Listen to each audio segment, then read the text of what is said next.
যেভাবে বক্তব্য পেশ হয়েছে এটাতে এরকমই ধারণা হয়, তবে আমি এটা ব্যাখ্যা করবো। এরকম ধারণাটা স্বাভাবিক, তবে এটার আসল সত্যটা কি, হ্যাঁ, সেই সত্য আমি বলবো। তো আবার সবাইকে স্বাগত জানাই আজকে যে উদ্দেশ্যে প্রেস মিট, এবং যারা লাইভ দেখছেন সবাইকে স্বাগত জানাই, আমার আন্তরিক অভিনন্দন জানাই। তো আমি যেটা বলেছি যে প্রেস মিটের উদ্দেশ্য হচ্ছে প্রফেসর ডক্টর মানিক শাহ যে মন্তব্য করেছেন সেই প্রজেক্ট উৎসবে, তারই পরিপ্রেক্ষিতে আমাদের সংগঠনের আমাদের মতামত এখান থেকে আমি শুরু করি। মাননীয় মুখ্যমন্ত্রী ডক্টর প্রফেসর মানিক সাহা মহোদয় ওনার ভাষণে রিয়াংদের সম্পর্কে বলতে গিয়ে মন্তব্য করেছিলেন যে রিয়াংরা বর্তমান বাংলাদেশের চট্টগ্রাম থেকে অনেক আগে কিন্তু বলেছে ত্রিপুরা এসেছে। রিয়াংদের সম্পর্কে এরকম সরাসরি একটি অসম্পূর্ণ ধারাবাহিকতা রহিত খণ্ডিত বিভ্রান্ত তথ্য, এই তথ্যটা এরকম বললে আর কি এটা একটা অসম্পূর্ণ বক্তব্য হয় আমাদের রিয়াংদের সম্পর্কে। বাহ্যত অ্যাপারেন্টলি ধারণা হবে রিয়াংরা ত্রিপুরার আদি বাসিন্দা নয়, হ্যাঁ, তারা বহিরাগত। এই কারণে এই মন্তব্যকে কেন্দ্র করে একটা বিতর্ক এবং ক্ষোভের উৎপত্তি পেয়েছে। এটা বাস্তব, এটা খুব উৎপত্তি পেয়েছে। সামাজিক মাধ্যমে অনেক প্রতিবাদ সমালোচনা ব্যক্ত হয়েছে, পত্রপত্রিকা লেখালেখি হয়েছে। যে সত্যটা কি, রিয়াংরা ত্রিপুরা আদিম বাসিন্দা এবং ত্রিপুরা থেকে রিয়াংদের একটি ছোট অংশ চট্টগ্রামে চলে যায় এবং বসতি স্থাপন করে। চট্টগ্রাম তৎকালে ত্রিপুরার অংশ ছিল, তাহলে এই বিষয়ে আমি রেকর্ডে কি আছে, লিখিত রেকর্ড এই সম্পর্কে কি আছে এগুলো আমি এনেছি। এই বিষয়ে W.W. Hunter, director general of statistics to the government of India সম্পাদিত 1876 সালে প্রকাশিত এ স্ট্যাটিস্টিক্যাল অ্যাকাউন্ট অফ বেঙ্গল থেকে দুটি উদ্ধৃতি দিচ্ছি। উক্ত পুস্তকের 51 পৃষ্ঠায় লেখা আছে, The Tiperas residing within the Chittagong hill tracts consist of 4 clans: the Puran, the Nuatia, Usui, and Riang. They have all immigrated from the neighboring state of Hill Tripura. এই লোকগুলি ত্রিপুরা, নোয়াতিয়া, উসই, রিয়াং এরা নেইবারিং স্টেট অফ ত্রিপুরা, এখান থেকে hill Tripura থেকে তারা সেখানে immigrate করেছে। ওই প্রতিবেদনের 66 পৃষ্ঠা লিপিবদ্ধ আছে, it has already been stated, এই বইটা আমি খুলে দেখতে পারবো আপনাদেরকে, that all the Tripuras in the Chittagong hill tracts have immigrated from Hill Tripura. Immigration still goes on yearly from the territory of the Raja of Hill Tripura. In the year 1872-73, upwards of 2,500 Tripuras of the Riang clan fled from their own country and took up land on the Mayani river in the Chittagong hill tracts. এগুলো as per record, এটা statistical Bengal আছে।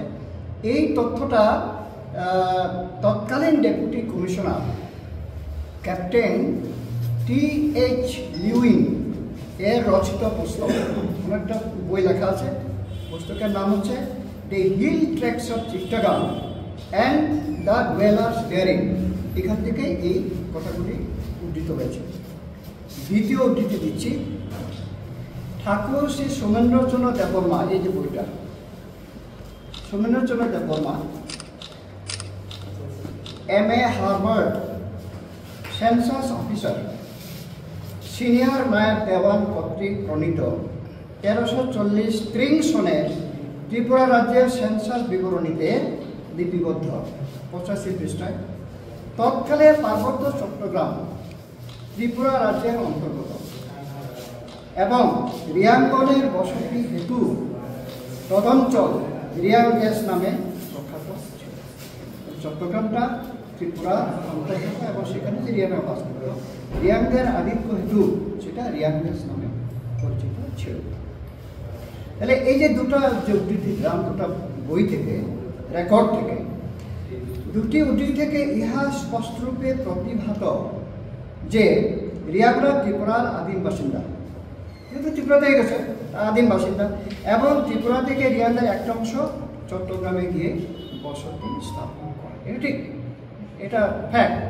ইহা সত্য যে চট্টগ্রামে বসবাসকারী রিয়াংদের বেশিরভাগ পরবর্তী সময়ে আবার ত্রিপুরায় ফিরে আসে, অনেকটা মিজোরাম থেকে ফিরে আসা রিয়াংদের মতো। রিয়াংদের ইতিহাস চট্টগ্রাম থেকে প্রত্যাবর্তন থেকে শুরু করলে এখন অনেক সময় কী হয়, রিয়াংদের ইতিহাস চট্টগ্রাম থেকে প্রত্যাবর্তন থেকে শুরু করলে রিয়াংদের আসল ইতিহাস, আদি বাসস্থান, ত্রিপুরার মূল স্রোতে তাদের অবস্থান সম্পর্কে প্রকৃত তথ্য অব্যক্ত থেকে যায়। অধারাবাহিক অসম্পূর্ণ তথ্য পরিবেশিত হয় এবং এটাতে বিভ্রান্তি সৃষ্টি করে। তো মাননীয় মুখ্যমন্ত্রী যে মন্তব্য করেছেন, এরূপ খণ্ডিত তথ্য কোনো কোনো পুস্তক বা প্রতিবেদনও লিখিত আছে। মুখ্যমন্ত্রী যেটা বলেছেন এটা কোনো কোনো বইয়ে এভাবে শুরু করা হয়েছে, এটাও আছে, আমি বলব। উদাহরণস্বরূপ ঠাকুর শ্রী সোমেন্দ্রচন্দ্র দেববর্মা মহোদয়ের এই যে সেন্সাস রিপোর্ট, সেন্সাস বিবরণীতে রিয়াংদের সম্পর্কে যা লেখা আছে তার উল্লেখ করা যায়। মুখ্যমন্ত্রী যেহেতু বলছেন এইভাবে এই সেন্সাস বিবরণীতে লেখা যাচ্ছে, আমি তার উল্লেখ করছি। লেখা আছে, কি লেখা আছে? প্রবাদ আছে যে রিয়াংগন পূর্বে লুসাই প্রদেশের অন্তর্বর্তী মানেথান অঞ্চলে বাস করিত। এই পুস্তকে লেখা আছে। একদা তাদের মধ্যে অন্তর্বিপ্লব উপস্থিত হয়। তৈতহা, ইয়ংশিকা, পাইশিকা ও তৈরবুহা নামক 4 জন রিয়াং সর্দার বহু অনুচর সঙ্গে লইয়া রাজ্যের দক্ষিণ সীমান্তে বর্তমান অমরপুর বিভাগ ও পার্বত্য চট্টগ্রাম আসিয়া উপবিষ্ট হয়। তৎকালে পার্বত্য চট্টগ্রাম ত্রিপুরা রাজ্যের অন্তর্গত এবং রিয়াংগনের বসতি হেতু তদঞ্চল রিয়াং দেশ নামে প্রখ্যাত ছিল। আমি এটা আগেও বলেছি। মাননীয় মুখ্যমন্ত্রী মহোদয় যদি এই বিবরণকে ভিত্তি করে মন্তব্য করে থাকেন তবে তিনি কোনো দোষ করেননি। এই বিবরণ যদি এটাকে ভিত্তি করে বলে থাকেন তাহলে এটার সঙ্গে ওনার বক্তব্যের মিল আছে। তবে একথা বলতে হবে যে এরূপ তথ্য রিয়াংদের সম্পর্কে অসম্পূর্ণ ও খণ্ডিত তথ্য। এলে একটা দিক। যা হোক, উপরে আলোচনা থেকে একথা নিঃসন্দেহে বলা যায় যে রিয়াংরা ত্রিপুরার আদিম বাসিন্দা এবং রিয়াংদের একটি অংশ চট্টগ্রামে, যাহা ত্রিপুরা রাজ্যের অন্তর্গত ছিল, সেখানে গিয়ে বসতি স্থাপন করে এবং পরবর্তী সময়ে বিভিন্ন কারণে বেশিরভাগ রিয়াং আবার নিজস্ব আদিম বাসস্থান ত্রিপুরায় চলে আসে। এটাই ফ্যাক্ট। এখানে আরেকটা বিষয় আমাদের উল্লেখ করার বিষয় আছে। রিয়াংদের একটি অংশ চট্টগ্রামে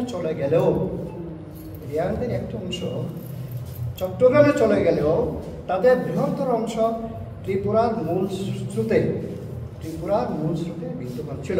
একটা অংশ চট্টগ্রামে গেছে, কিন্তু বৃহত্তর একটা অংশ ত্রিপুরাতেই ছিল।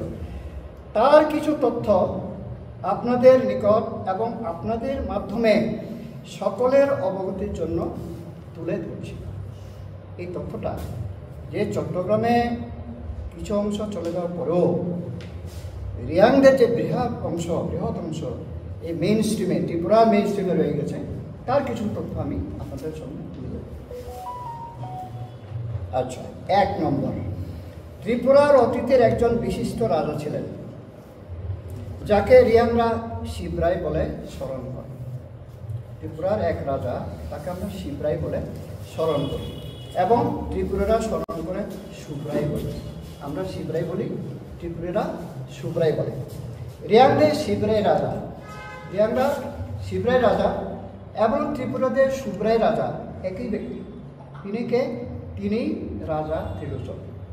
রাজা ত্রিলোচনকেই রিয়াংরা শিবরাই রাজা বলে এবং ত্রিপুরীরা সুব্রাই রাজা বলে। এখনও রিয়াংদের সামাজিক অনুষ্ঠান যথা বিবাহ অনুষ্ঠান ইত্যাদিতে শিবরাইকে স্মরণ করেই অনুষ্ঠান সূচনা করে। এই শিবরাইকে স্মরণ করে অনুষ্ঠান সূচনা করে।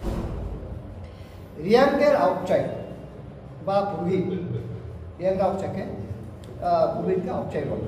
আউটচাই প্রত্যেক উচ্চারিত স্তুতির কিছু অংশ উদ্ধৃতি করছে, আপনাদের জানার জন্য আমরা বলছি। সে যে অনুষ্ঠান সূচনার আগে আমাদের যে পুরোহিত, উনি একটা স্তুতি পাঠ করেন। সেটা কি? শিবরাই বো চংনাংনি হাংরাই বো ওয়াইনাংনি চংনি রঙাফ মা চংনাহা শিবরাই চংমবাই ওয়াইনি রঙাফ মা ওয়াইনাহা হাংরাই মেনবাই। এটা হচ্ছে স্তুতি। এই শিবরাইকে স্মরণ করে এই স্তুতি বলেন, উচ্চারণ করেন। তো এটা আমি বাংলা তর্জমা করছি। বাংলা তর্জমা হচ্ছে কি? আমাদের সামাজিক বিধি বিধান আইন ব্যবস্থা শিবরাই ব্যক্ত করে গেছেন, শিবরাই ব্যক্ত করে গেছেন এবং হাংরাই, শিবরাই ভাই হাংরাই সেগুলি রূপায়ণ করেছেন। যদিও আমি অজ্ঞ, তথাপি শিবরাই যা ব্যক্ত করে গেছেন তাই আমি ব্যক্ত করছি, এবং যদিও কাজে দক্ষ নই, তথাপি হাংরাই যাহা রূপায়ণ করে গেছেন তাহাই আমি রূপায়িত বা সম্পাদিত করছি।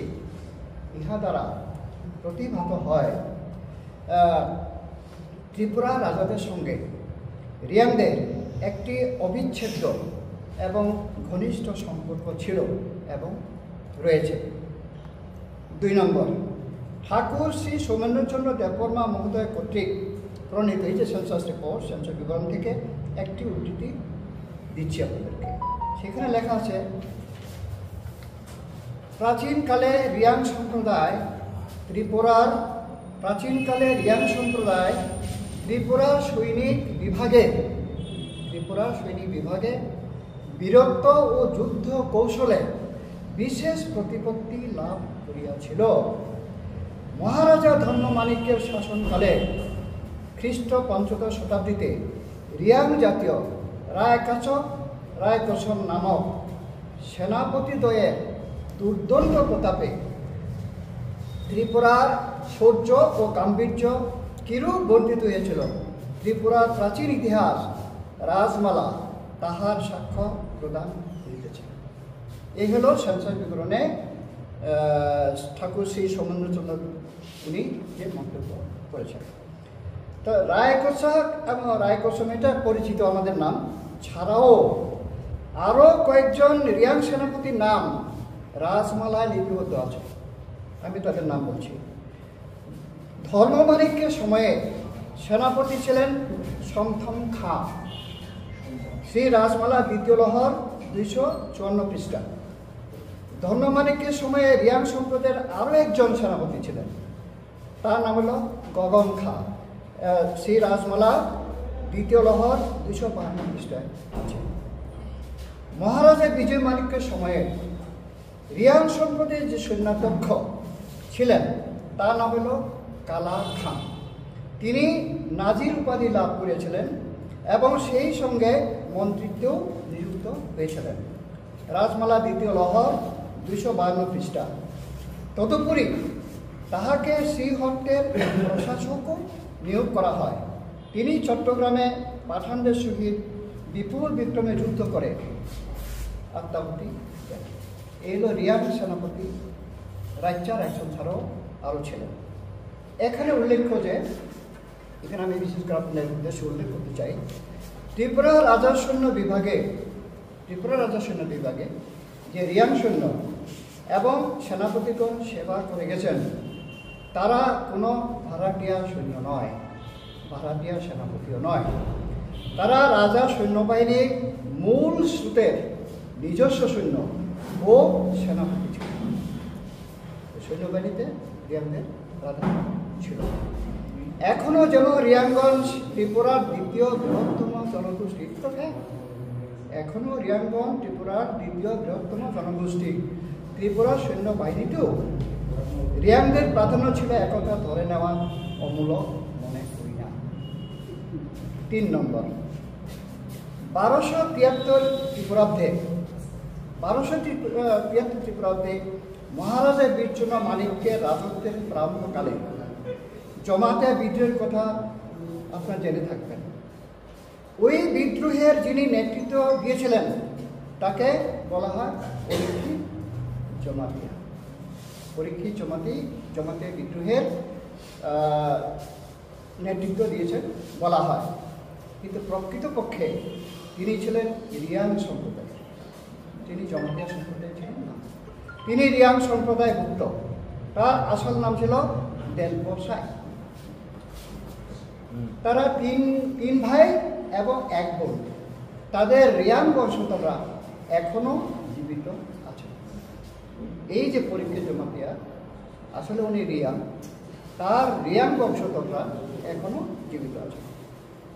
4 নম্বর তথ্য, ত্রিপুরার অনেক রাজা ফা উপাধি ধারণ করেছিলেন, যেমন সিংথুমফা, আচুমফা, খিচুমফা, দুঙ্গুরফা ইত্যাদি অনেক রাজা ফা উপাধি ধারণ করেছিলেন। তো নামগুলি রিয়াং তথা কাউপ্রু ভাষায় অর্থব্যঞ্জক। এই যে কথাগুলি, এই যে নামগুলি, এই উপাধি ফা উপাধি যে নামগুলি রিয়াং ভাষায় তার অর্থ, এগুলো অর্থব্যঞ্জক। রিয়াংগণ এখনো এই ফা উপাধি, যার অর্থ পিতা, এখানে ফার অর্থ হচ্ছে পিতা, ব্যাপকভাবে ব্যবহার করি।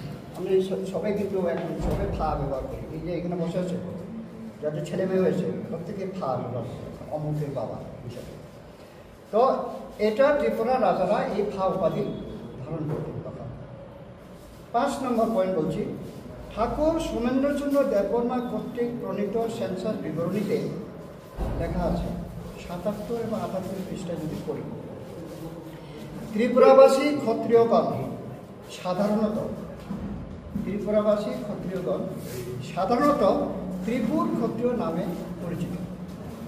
তন্মধ্যে 12 ঘর ঠাকুর সর্বপ্রধান। ত্রিপুরেশ্বর ত্রিলোচন হইতে এই 12 ঘর ক্ষত্রিয়ের হইয়াছে।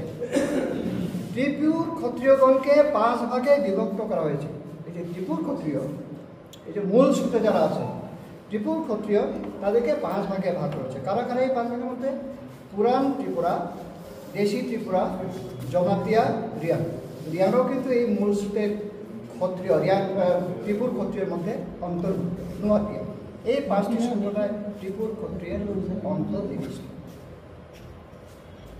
রিয়াংরা যে ত্রিপুরার মূল সূত্রের অন্যতম প্রধান এবং অবিচ্ছেদ্য অঙ্গ, এই বিষয়ে আরও অনেক তথ্য আছে, কিন্তু এখানে যেহেতু সময় কম, আমি সেগুলো আর উল্লেখ করছি না।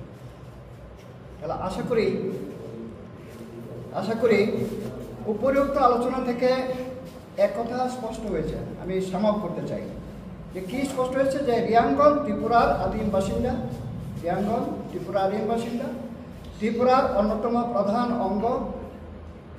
তাদের একটি অংশ তৎকালীন ত্রিপুরার অন্তর্ভুক্ত চট্টগ্রামে গিয়ে বসতি স্থাপন করেছিল এবং পরবর্তী সময় তাদের প্রজন্মের লোকেরা মূল ভূমি ত্রিপুরায় ফিরে আসে। এই প্রথম কথা। পরিশেষে একথা বলতে কোনো দ্বিধা নেই যে ত্রিপুরার রাজাই রিয়াংদেরও রাজা। এই যে ত্রিপুরার যে রাজা, তারাই কিন্তু রিয়াংদেরও রাজা, এবং ত্রিপুরার রাজাদের সঙ্গে ত্রিপুরী সম্প্রদায়ের যতটুকু সম্পর্ক ও অধিকার, ততটুকুই রিয়াংদেরও সম্পর্ক অধিকার। তাহলে রিয়াংদের সম্পর্কে প্রাসঙ্গিক এবং প্রকৃত তথ্য সংক্ষেপে সকলের অবগতির জন্য তুলে ধরা হয়েছে। আশা করি এরপরে বিতর্কের অবসান হোক, এই কামনা করে আবার সকলকে অনুরোধ করে আমাদের প্রতিবেদন এখানে সমাপ্ত করছি। সকলকে আপনি কি বলতে চাইছেন যে মুখ্যমন্ত্রী যে বক্তব্যটা রেখেছিলেন এটা ভুল মানে ঠিক ভুল না, ক্লিয়ারিফিকেশন। মুখ্যমন্ত্রী যে